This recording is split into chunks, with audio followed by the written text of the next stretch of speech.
लब बदन सबसे जमी रंग बानड़ी मयक मलंगी शायरी तो इनकिलाबी बहनों के तो इनकिलाबी बहनों के तो इनकिलाबी बहनों के ब्यामनी में लब बदन सबसे जमीन रंग बानड़ी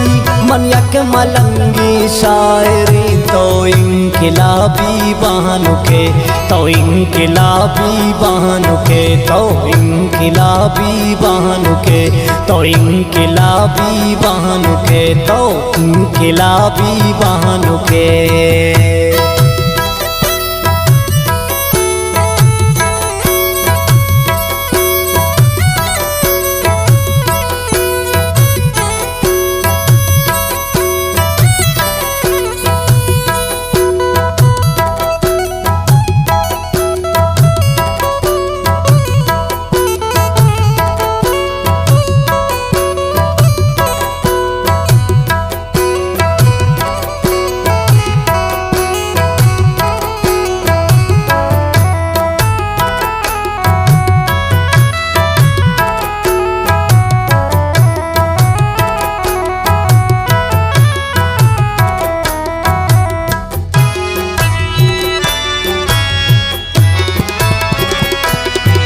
हर देख मन गिंदा तरा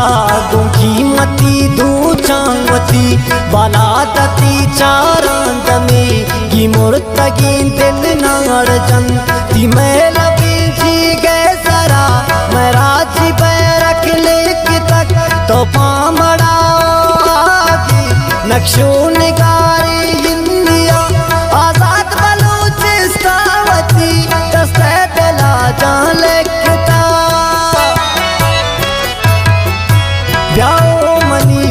लब बदन सबसे जमी रंग बानड़ी मयक मलंगी शायरी तो इनकिलाबी बहनों के तो इनकिलाबी बहनों के तो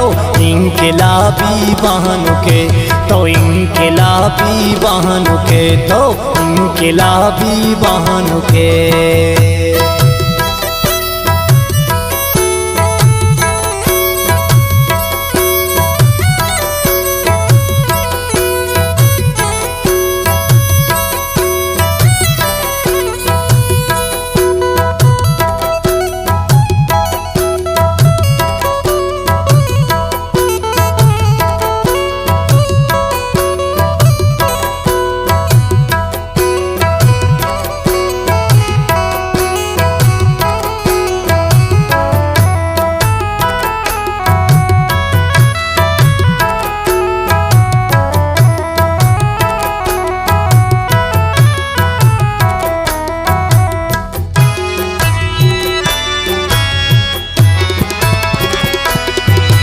आहू कुमार चमटी तलुक शौकी परी शीर द्रोश में कभी रवा जो मन लगा नाजा तई कुछ तक मना जीतई तपे बिच कंदगा शंको को तक शेदा मना पतो शकर लुंट आशिका मस्तो मुरी दीवानगा मरचा में जो दोस्त बे साच गिश्तिर तो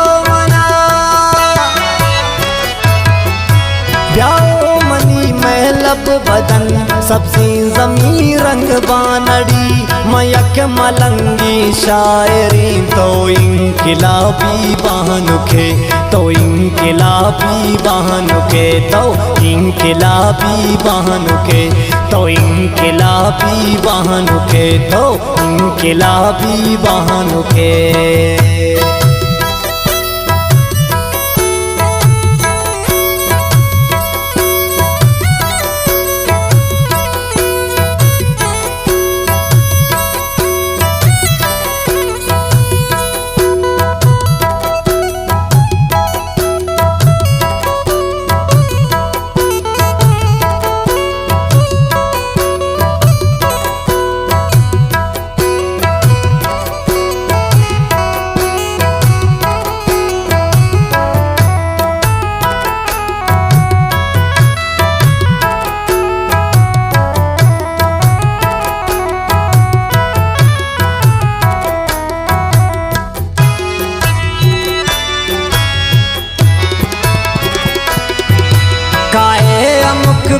गावती निंदे चनाले साएगा सिंगीन भी कांसा मोरे झंडे कुशाना तू पगा मुलमा बैठानाया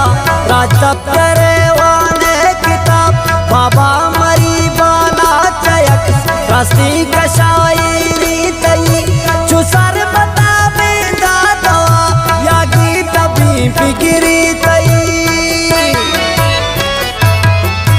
ब्याओ मनी में लब बदन सब्जी जमी रंग बानड़ी मयक मलंगी शायरी तो इंकिलाबी बहनुखे तो इंकिलाबी बहनुखे तो इंकिलाबी बहनुखे तो इंकिलाबी बहनुखे तो इंकिलाबी बहनु